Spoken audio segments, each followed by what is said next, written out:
नमस्कार दोस्तों। आज जो टॉपिक हम डिस्कस करने वाले हैं वो है union. What is union, what why we need union, syntax of defining union data type, defining union data type, accessing members of union data type, program to explain.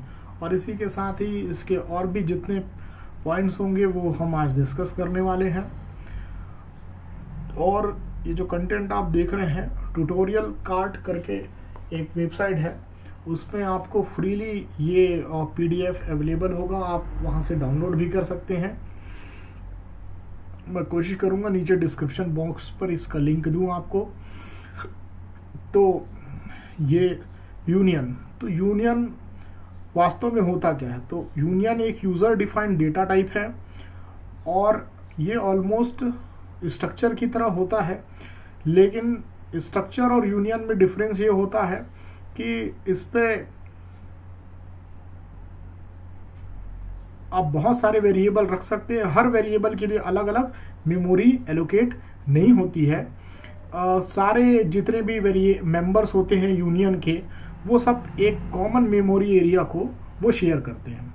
तो एक एक पॉइंट्स हम डीपली डिस्कस करते हैं। तो main concept union का यही है कि यूनियन में आप स्ट्रक्चर की तरह मेंबर डिक्लेयर कर सकते हैं और वो कई सारे मेंबर कंटेन कर सकता है, लेकिन एट अ टाइम आप किसी एक ही मेंबर को एक्सेस कर सकते हैं और वो जो सारे मेंबर्स होते हैं वो कॉमन एरिया को एक्सेस करते हैं। तो डेफिनेशन हम देखते हैं, फिर इसमें प्रोग्राम भी देखेंगे। आप पूरा लेक्चर देखिएगा, इसमें कई सारे प्रोग्राम हम डिस्कस करेंगे ताकि ये कंसेप्ट आपका पूरी तरह क्लियर हो जाए। तो union is a user defined data type in a C programming language. ये एक यूजर डिफाइंड डेटा टाइप है। जैसे स्ट्रक्चर होता है, आप अपना अलग डेटा टाइप डिफाइन कर सकते हैं, उसी की तरह यूनियन में भी आप कर सकते हैं और एनयू में भी करते हैं। It is a collection of variable of different type in the same memory location. ये वेरिएबल का कलेक्शन है, डिफरेंट टाइप के मेमोरी का कलेक्शन है, लेकिन वो सारे सेम मेमोरी लोकेशन पे अवेलेबल होते हैं। We can define a union with many members, but at a given point of time only one member can contain a value. एक समय में एक ही मेंबर उस वैल्यू को कंटेन कर सकता है। Union can be very handy when you need to take talk to peripherals through when we talk to peripherals through some memory mapped register। तो ये पेरिफेरल्स से हम जब डील करते हैं तो उस समय इसकी आवश्यकता सबसे ज़्यादा होती है। और इसकी ज़रूरत कब हमें पड़ती है? तो ये हम तब यूज़ करते हैं जब हमें बहुत सारे डिफरेंट डेटा टाइप के वैल्यू स्टोर करने की आवश्यकता होती है, लेकिन यह सुनिश्चित होता है कि एक समय में हमें उन सारे डिफरेंट डेटा टाइप के वेरिएबल में से किसी एक की ही ज़रूरत पड़ेगी। तो उस समय हमें इसकी आवश्यकता पड़ती है। और दूसरा पॉइंट ये होता है कि उस समय इसकी ज़रूरत पड़ती है जब हमारे पास मेमोरी की शॉर्टेज हो, मतलब मेमोरी हमारे पास बहुत ज़्यादा ना हो, कम मेमोरी को ही हमें एफिशिएंटली यूज़ करना हो, तो उस समय हम इसका यूज़ करते हैं। C unions are used to save memory to better understand a union. Think of it as a chunk of memory that is used to store variable of different type, जो कि डिफरेंट टाइप के variable को store करने के लिए use किया जाता है। When we want to assign new value to a field, then the existing data is replaced with the new data। तो जब हम नया कुछ डेटा स्टोर करना चाहते हैं तो पुराना जो डेटा एग्जिस्ट करेगा वो उसको रिप्लेस करके नई वैल्यू स्टोर करेंगे। तो इस ऐसे केसेस में हमको इसकी ज़रूरत पड़ती है। C union allows data member which are mutually exclusive to share the same memory. Mutual exclusive ये वर्ड जो है, इसका मतलब ये है कि दो अलग अलग जो वेरिएबल्स हैं उनमें से एक डेटा मेंबर्स में से कोई एक डेटा मेंबर ही उसको एक समय में एक्सेस करेगा। This is quite important when memory is available, such as in an embedded system. Union are mostly used in the embedded programming where direct access to memory is needed. ये सबसे ज़्यादा embedded system में इसका इस्तेमाल किया जाता है।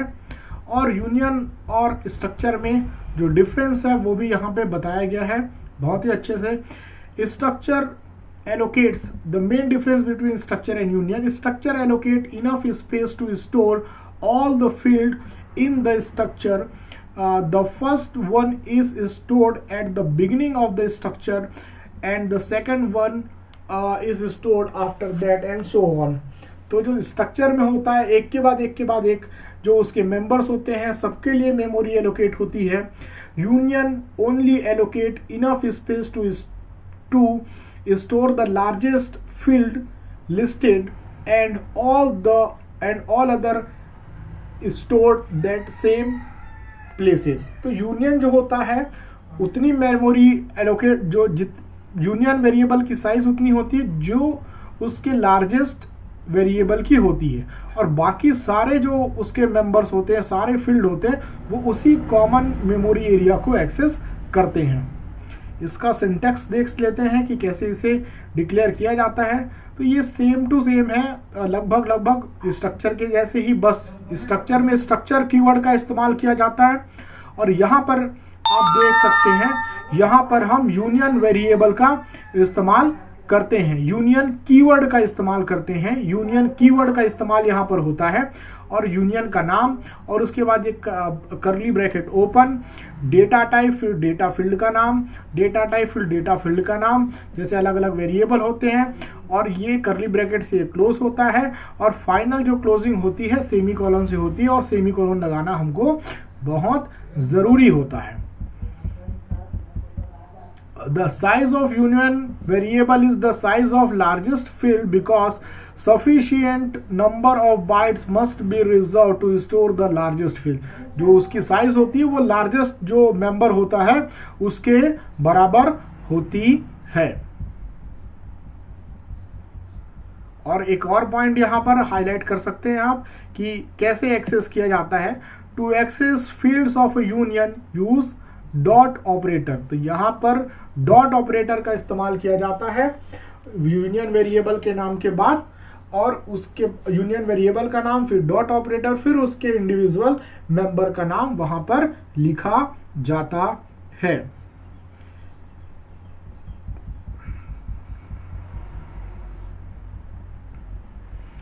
एक छोटा सा प्रोग्राम आपके स्क्रीन के सामने दिखाया जा रहा है, पहले आप ये प्रोग्राम देख लीजिए, उसके बाद एक और प्रोग्राम हम बनाएंगे और उसे एग्जीक्यूट करेंगे। यहाँ पे स्ट्रक्चर और यूनियन दोनों हम डिक्लेयर कर रहे हैं। स्ट्रक्ट ये टेस्ट 1 बनाया गया है जिसमें 2 मेंबर हैं एक्स और वाई स्ट्रक्चर में, और यूनियन में जो है टेस्ट बनाया गया इसमें भी 2 मेंबर है एक्स और वाई। और यहाँ पर जो टोटल मेमोरी स्ट्रक्चर में जो यूज होगी वो होगी 4 बाइट, और एक्स और वाई के लिए अलग अलग मेमोरी एरिया एलोकेट होगा, लेकिन यूनियन में एक ही मेमोरी एरिया एलोकेट होगा जो दोनों एक्स और वाई के द्वारा शेयर किया जाएगा, और इसे हम इस प्रोग्राम के थ्रू देख और समझ सकते हैं। जो मेन है वो इंट रिटर्न कर रहा है स्ट्रक्ट टेस्ट। यहाँ पर हम स्ट्रक्चर वेरिएबल डिक्लेयर किया है और उसको साथ में इनिशियलाइज भी कर दिए हैं। हमने यूनियन वेरिएबल डिक्लेयर किया है टी नाम से। टेस्ट आप कैसे डिक्लेयर करते हैं ये यहाँ पे आप देख सकते हैं। यूनियन वेरिएबल कैसे डिक्लेयर किया जाता है, यूनियन कीवर्ड का इस्तेमाल किया जाता है, फिर हम यूनियन का नाम देते हैं जो टैग नेम होता है टेस्ट, उसके बाद वेरिएबल का नाम यहाँ पे दिया जा रहा है टी। और आप देख सकते हैं यहाँ पे हम टी में t.x करके इक्वल टू हम 3 इसमें असाइन कर रहे हैं। अब यहाँ पर हम प्रिंटफ फंक्शन की सहायता से प्रिंट कर रहे हैं after fixing x value the coordinates of t will be %d। तो यहाँ पर हम t जो यूनियन है x में वैल्यू डाला और ये x और y दोनों के द्वारा शेयर किया जाएगा। तो ये हम टेस्ट करेंगे। ये आउटपुट में आप देख सकते हैं नीचे आपको दिख रहा है कि जब ये प्रोग्राम एग्जीक्यूट होगा तो x के लिए जो है x और y दोनों के लिए ये 3 आ रहा है। और जब t जो कि यूनियन वेरिएबल है t dot y is equal to 4 की हमने जब y में 4 असाइन किया है, तो ये आप देख सकते हैं कि after fixing y value the coordinates of t will be %d।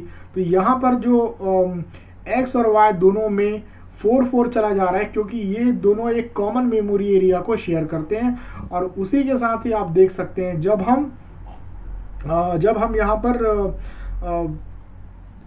Structure के साथ देखते हैं t1 जो कि एक स्ट्रक्चर का वेरिएबल है, और वहां पर हमने x पे 1 डाला है और y में 2 डाला है। तो यहाँ पे आप देख सकते हैं कि इसका जो है x में 1 ही जा रहा है और y में 2 जा रहा है। क्यों? क्योंकि यह दोनों अलग अलग मेमोरी एरिया को अलग अलग दोनों के लिए फील्ड के लिए मेमोरी एरिया अलॉट किया जाता है।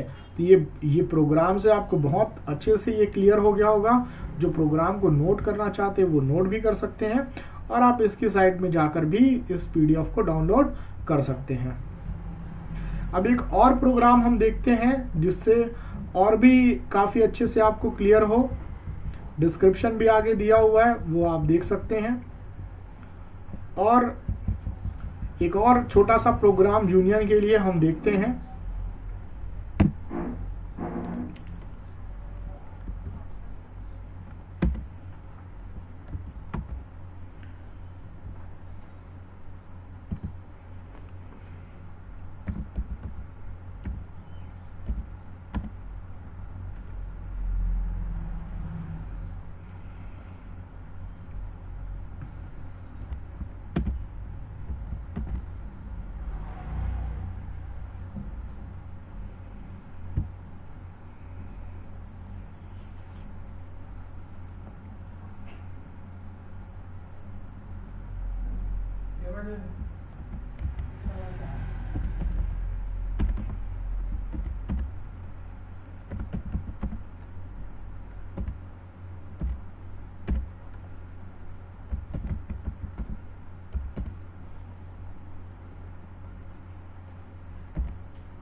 यहाँ पर आप देख सकते हैं कि हमने एक सैंपल नाम से यूनियन वेरिएबल यूनियन क्रिएट किया है, यूनियन डेटा टाइप बनाया है और उसमें दो मेंबर रखे हैं इंट आई और कैर ch। और यहाँ पर ये मेन हमने डिक्लेयर किया वॉइड रिटर्न कर रहे हैं और ये यूनियन हमने वेरिएबल डिक्लेयर किया है सैंपल s नाम से, s is type union variable of type sample CLR STR से स्क्रीन क्लियर करा रहे हैं। और आप देख रहे हैं हम पहले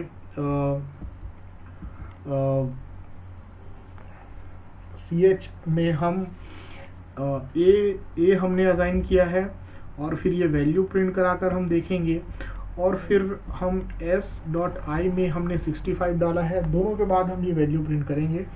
तो जैसा कि हम जानते हैं कि एक कॉमन मेमोरी एरिया को दोनों शेयर करते हैं, तो s.i में हो सकता है कोई भी वैल्यू प्रिंट हो, लेकिन हमें C में एक करेक्ट वैल्यू हमको नज़र में आएगी।